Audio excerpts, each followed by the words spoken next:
There is a weight that doesn't show on your shoulders, a silent burden only the heart understands.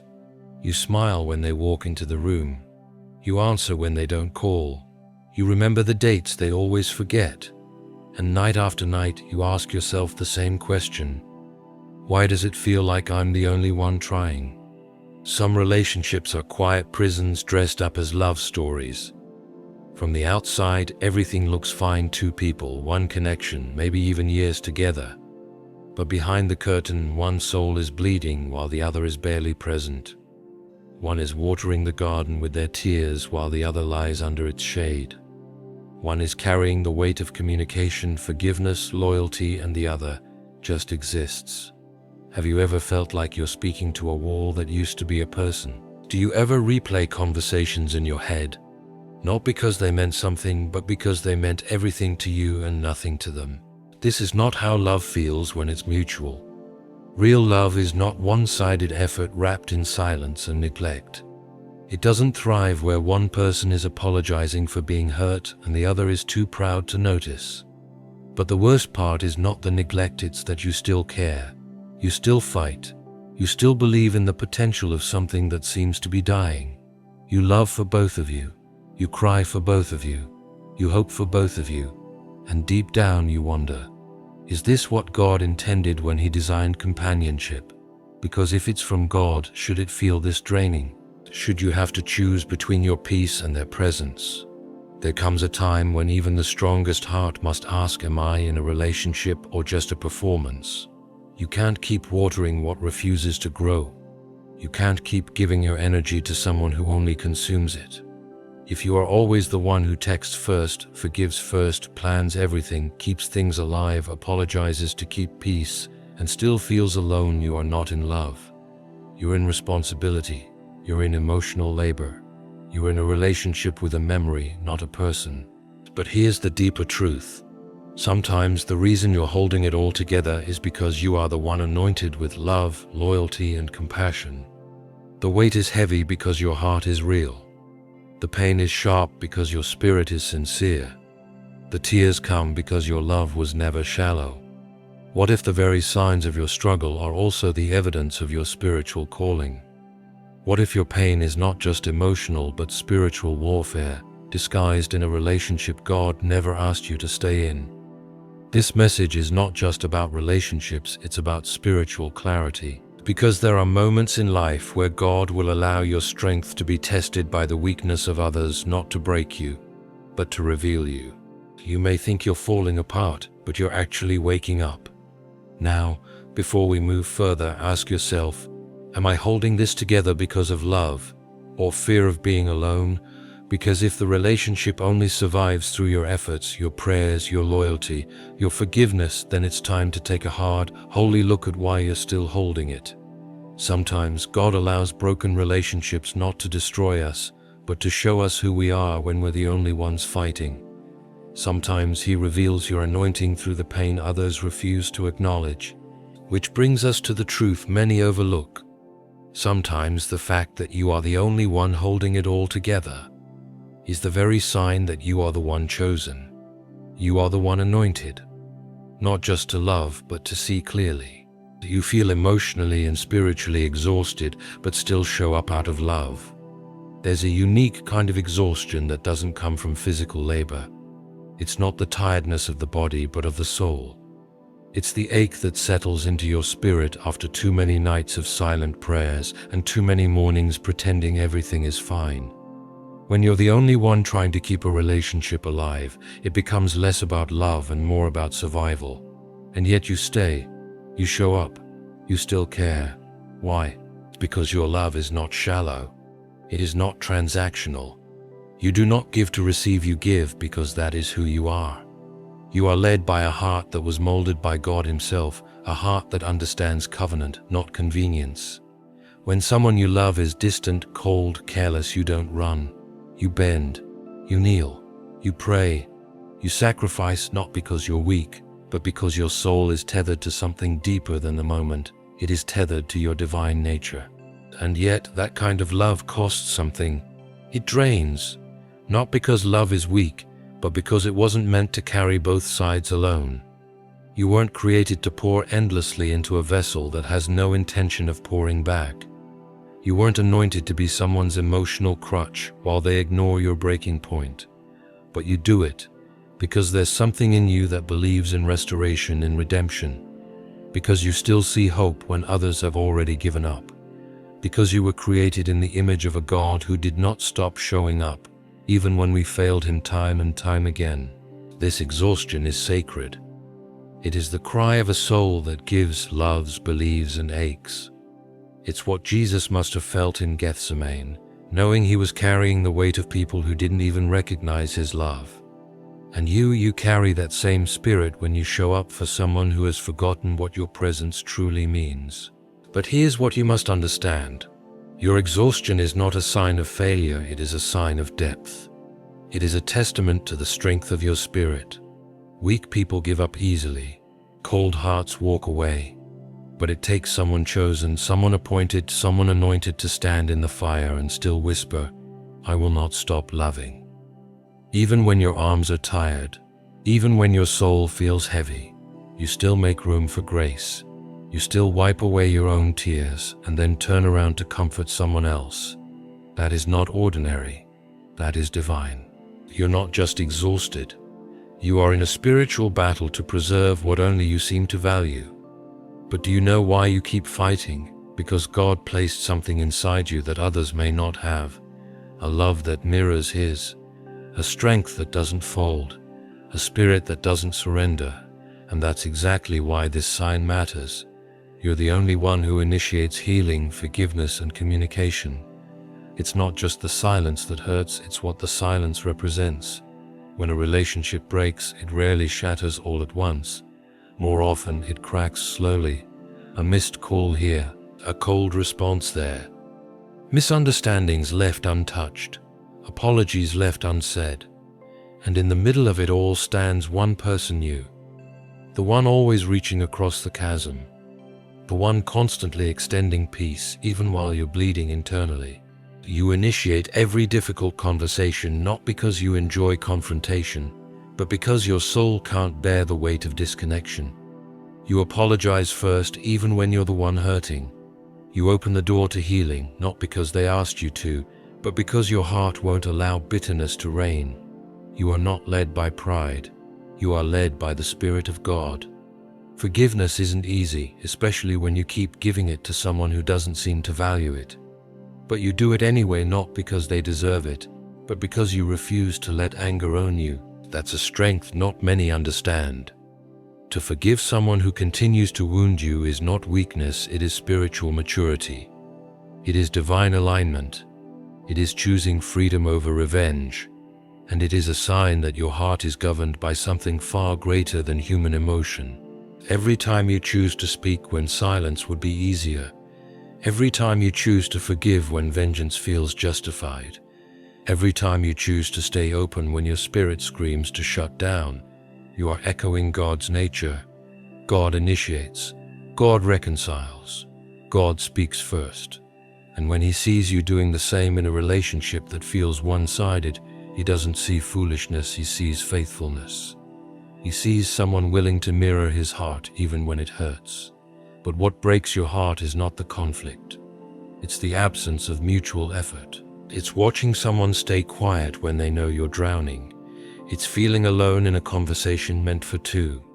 It's knowing that if you don't make the move, no one will. So you carry the burden of both hearts again. And yet you keep showing up. You keep making peace. Not because it's easy, but because peace is who you are. You believe in redemption. You believe that hearts can change. You believe that silence can turn into dialogue if someone is just brave enough to try. So you try again and again, even if it costs your energy, even if it costs your tears, even if it means being the bridge while the other person watches from the shore. God sees that. Heaven records that. And even if they don't respond, even if they never match your effort, your spirit remains pure.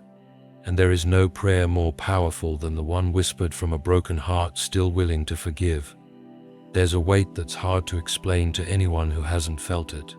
It's the pressure of holding not only your own emotions, but also absorbing the emotions of someone who refuses to take responsibility for their own. You become their safe space, their comfort, their stability, while no one is that for you. You're the emotional backbone of the relationship, and they lean, rest, collapse on your strength, not realizing how fragile you're becoming. It's not just about being the strong one, it's about being the only one. When they hurt, you feel it. When they're distant, you question yourself. When they're cold, you overthink. You don't just carry your own pain, you carry the silence of their heart too. You are constantly analyzing, fixing, covering, praying for both. But the truth is, you were never meant to carry it alone. Even Jesus, in his final hours, asked his closest friends to stay and pray with him. "Could you not watch with me 1 hour?" he asked, and they slept. Some of the deepest pain in life doesn't come from enemies, it comes from those who were supposed to watch with you and didn't. You pour yourself out daily, hoping that maybe this time they'll notice the emotional weight you've been bearing. Maybe this time they'll ask how you're doing, but they don't. And yet you still pour, because your heart is wired for compassion. Your spirit is built for sacrifice, and even when your tank is empty, you still reach for the cup of prayer and pour. But hear this, just because you were made strong doesn't mean you're meant to be neglected. Just because you're emotionally mature doesn't mean you're supposed to endure silent suffering. And just because you're spiritually gifted doesn't mean your gift should be taken for granted. God gave you a heart of intercession, a heart that feels, senses, and discerns beyond what is seen. That's why you carry so much. That's why you feel so deeply. But this gift was never meant to be a one-way flow. God's intention is for relationships to be mutual, shared, balanced. If you're constantly the only one praying, comforting, asking, fixing, forgiving, then you are not being loved, you are being used. And yet you don't become bitter. You carry their silence with grace. You cry in secret and smile in public. You listen when no one listens to you. And you pray, oh how you pray, for peace, for change, for healing. This is the sacred burden of the anointed. The emotional strength you carry is not random, it is divine. It is a sign of your spiritual authority, of your sensitivity to the Spirit. You're not just holding a relationship together, you're carrying a calling. And while others sleep through the storm, you're the one who prays until the waves calm. You're the one standing in the gap when no one else will. But the weight is real, and it does not go unnoticed by heaven. You pray not just for yourself, but for them and for the relationship. There's something sacred about the prayers whispered in silence when no one else knows you're kneeling. The world sees a smile, but heaven sees a soul pleading for a breakthrough, not for riches, not for recognition, but for someone else's heart to be healed. That's the kind of love that cannot be faked. That's the kind of spiritual weight only the chosen ones carry. When you're the only one praying in the relationship, it's not because you're trying to be righteous, it's because your soul knows that without God, everything will fall apart. You don't pray to manipulate. You don't beg for perfection. You pray because you believe that what's been broken can still be restored if heaven gets involved. You pray because you know God is the only one who sees the entire truth. And the prayers you speak over them aren't selfish. They're filled with grace. You ask God to open their eyes, not to punish them, but to awaken them. You ask for softness in their heart, clarity in their spirit, and light in their mind, not because you want control, but because you long for healing that touches both of you.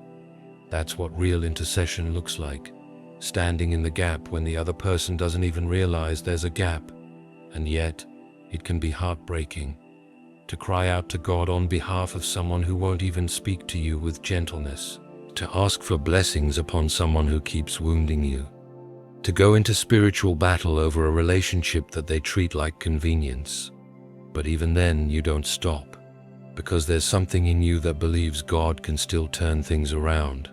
You are a vessel, a spiritual warrior dressed in quiet love, and God honors those who pray when no one else is watching.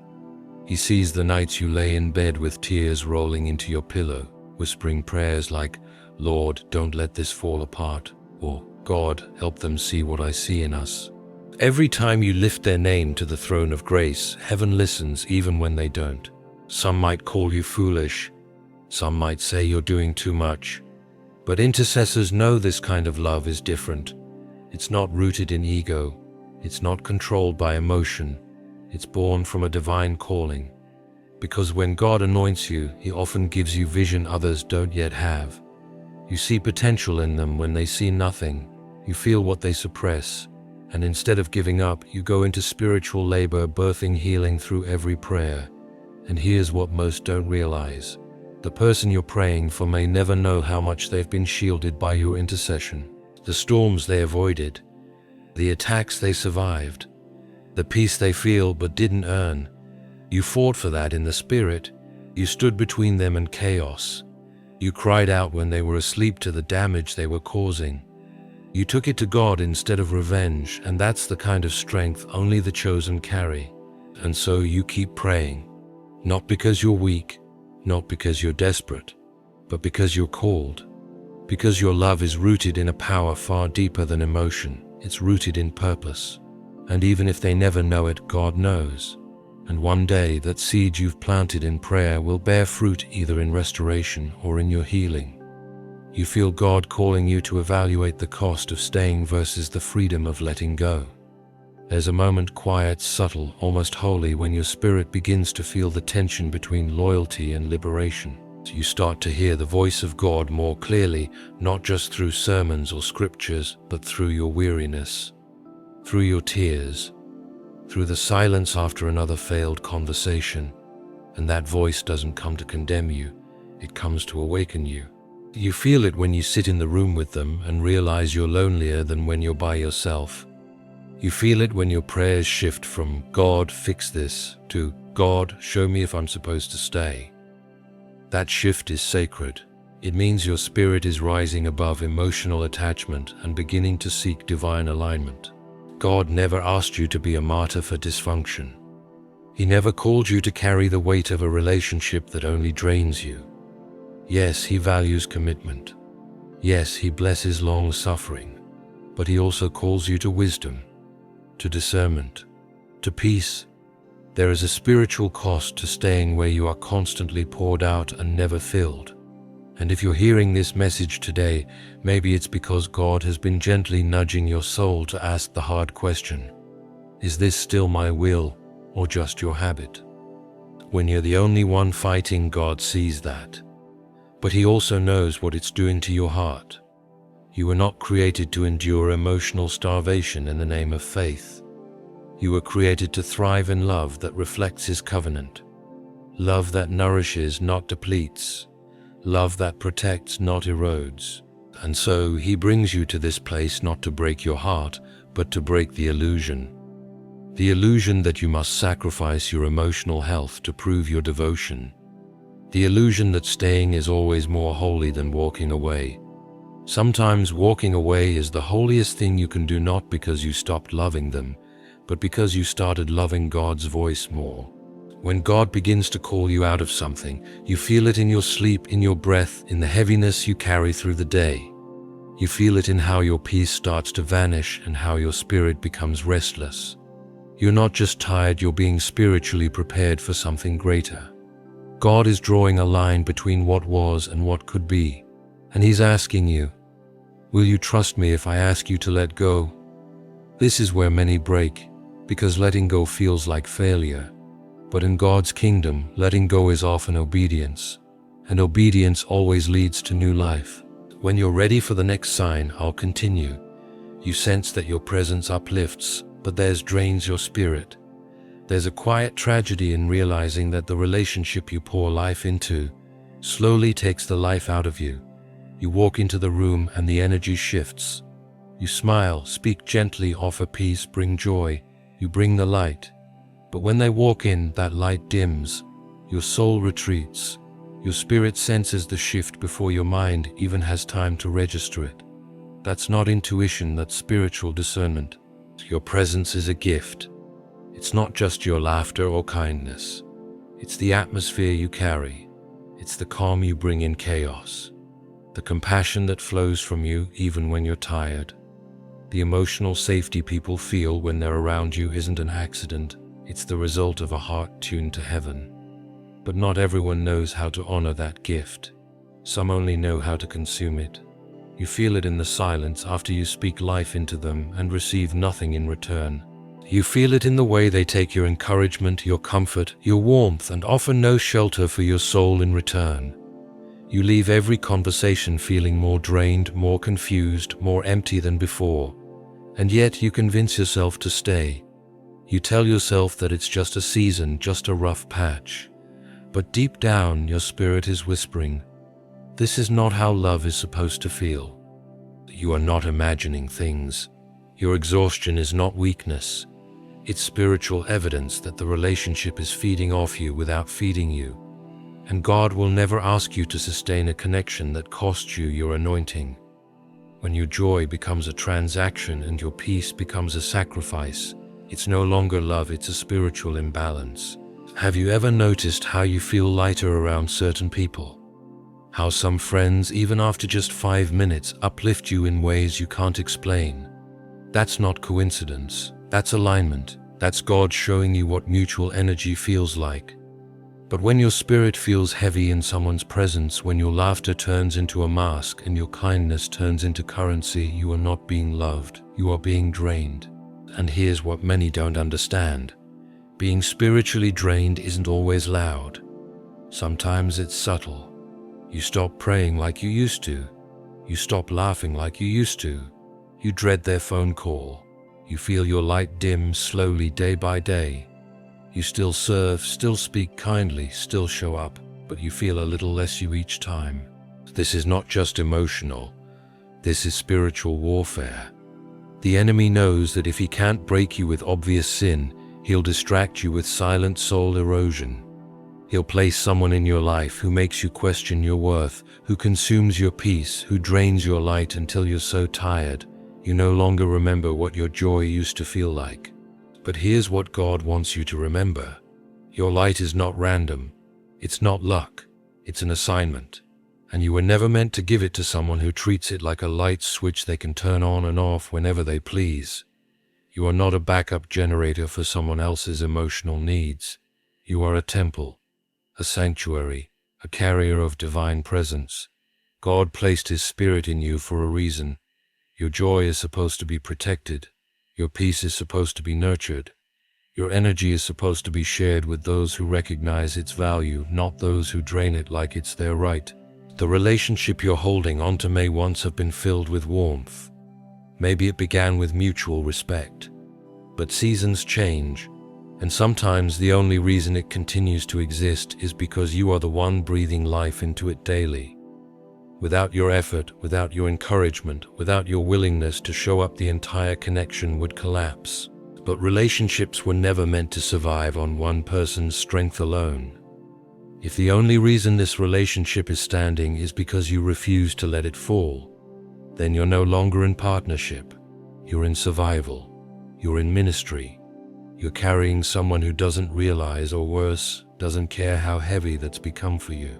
And that feeling deep in your soul, that sense that your presence brings light while theirs leaves you in shadows, that is God's way of stirring your awareness. Not to condemn, not to make you bitter, but to awaken you. Because there comes a time when the most spiritual thing you can do is ask, am I still giving life here, or am I losing mine? You know deep within that you are called to love, but not to be broken by it. There's a sacred strength that comes from loving deeply. Not the kind of love the world glorifies, the surface level affection that depends on convenience or mutual benefit, but the divine kind. The kind that flows from the throne of heaven. The kind that sees someone at their worst and still chooses to stay. The kind that gives, sacrifices, covers, forgives, prays, and holds on not out of desperation, but out of calling. That's the kind of love you carry, and you've always known it. Even as a child, you loved harder, you felt deeper, you noticed pain in others when no one else did. You were the comforter, the listener, the one who held peace like it was your duty. That's not weakness, that's anointing. That's the evidence that you were set apart to love with the heart of God. But somewhere along the way, that sacred love you carried began to meet resistance. You gave your all and others gave you scraps.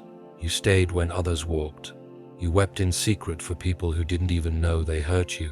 You were loyal to people who were careless with your name, your time, your soul. And with every heartbreak, every disappointment, every moment of silence when you needed someone to speak, you began to question, was I made to carry pain like this?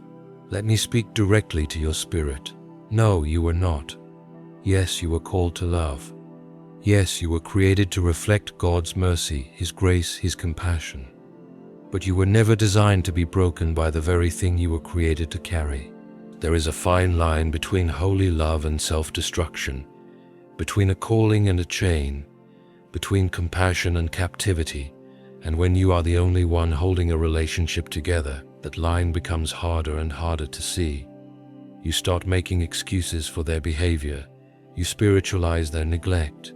You call it a test when it's actually a pattern. You say you're being patient when you're actually being emotionally starved. But the spirit within you knows the truth. It groans when you're dismissed. It aches when your soul is ignored. It whispers, "You were made for more than this." God did not place His light in you so that someone else could snuff it out. He didn't give you a nurturing soul so that it could be drained by emotional negligence. The same God who is love also guards what is holy. He doesn't just call you to give, He calls you to protect the vessel He placed His Spirit in. And that vessel is you. So if your love has turned into a burden that breaks your back, if your compassion has become a trap that keeps you in cycles of neglect, if your presence has been taken for granted and your peace has become the price for their comfort, then God is not asking you to endure, He is asking you to awaken. Yes, you're the one who stayed. Yes, you're the one who fought. But that doesn't mean you were meant to bleed endlessly for someone who won't even bandage your wounds. There is no glory in being crushed by a connection that refuses to carry even part of your weight. There is no divine reward for becoming emotionally invisible so someone else can feel emotionally secure. You are not a doormat. You are a temple. You are not a martyr for manipulation. You are a child of God whose worth is far beyond rubies, far beyond gold. Your tears may have been in secret, but they are sacred to God. Not one drop has fallen unnoticed. And yes, it takes tremendous strength to continue loving when you're not loved the same way. But it takes even greater courage to say, I am called to love, but I am not called to be destroyed. This is not rebellion. This is revelation. This is your spirit aligning with heaven's truth. That love when holy uplifts both people. Love when divine restores. Love when true never asks you to abandon yourself in the name of loyalty. So when you find yourself in that silent space where you're constantly the giver, the fixer, the forgiver, don't silence that voice rising up within. That voice that says, this is not what I was created for. That's not selfishness speaking. That's not bitterness. That's the Spirit of God reminding you of your value. You are never meant to carry the cross of someone else's apathy. You are not wrong for loving with your whole heart. You are not weak for wanting things to work. But there comes a time when God steps in not to stop your love, but to redirect it. To show you that the same passion, the same prayer, the same heart that fought for someone else deserves to be poured back into you. You are chosen, not just to give love, but to receive it. Not just to pour, but to be filled. And that's the truth your spirit already knows. You've carried the weight. You've stayed when it hurt. You've prayed in silence, cried in secret, and fought battles no one ever saw. And still you showed up. Not because you had to, but because love lives in you. Because God placed in your spirit a light that refuses to go out, even in the darkest of relationships. But today it's time to recognize something sacred. God never called you to hold together what someone else keeps letting fall apart. He never anointed you to be the glue for someone who refuses to be present. He never sent you into love to become the only one carrying its weight. There is beauty in your compassion. There is power in your loyalty. But there is also a divine boundary, and heaven honors it. Sometimes the most spiritual thing you can do is release what's breaking you and return to the arms of the one who never stops loving you. God does not measure your worth by how long you can endure being neglected. He measures it by your obedience, your willingness to listen when His Spirit says, "It's time to let go." This message was not sent to make you bitter. It was sent to make you brave. Brave enough to acknowledge when you've given enough. Brave enough to admit that love isn't love when it only survives on your strength. Brave enough to walk away not with anger, but with peace, knowing that you loved well, and that is never failure. If no one told you lately, you are not invisible. You are not foolish for trying. You are not weak for still hoping. You are chosen, beloved, and deeply seen by God. So whether you choose to stay or to go, let it be from a place of truth. Let it be from a place of alignment with heaven's will, not fear, not guilt, not loneliness. Because real love, godly love, does not crush, deplete, or leave you begging to be seen. It fills, it restores, it reflects the very heart of God. And you, beloved soul, were never called to be the only one holding it all together. You were called to love fully, yes, but not to lose yourself doing it. Now, take a deep breath, lift your head, and trust that what God has for you next will never require you to fight alone again.